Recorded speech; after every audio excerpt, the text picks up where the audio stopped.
কিন্তু মাননীয় স্পিকার, আমাদের একটা তাগাদা ছিল যে এরা সংস্কারের বাহানায় যদি নির্বাচনটা না হতে দেয়, সেজন্য আমরা সবকিছুতে আপোষ করে জুলাই জাতীয় সনদে স্বাক্ষর করেছি।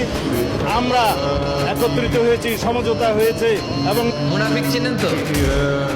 ভিতরে এক বাইরে আরেক, তার নাম সবাই বলেন, ভিতরে এক বাইরে আরেক, তার নাম মুনাফিক। ইউযহিরু খিলাফা মা ইউবতিন, আরবিতে কি বলে?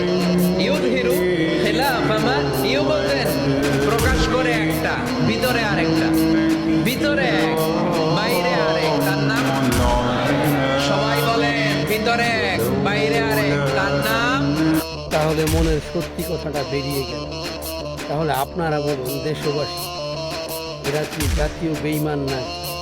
আপনারা বলুন। এই যদি হয় তাদের মনে ছিল, তাহলে বুঝুন আপনারাই বলুন বাকিটা।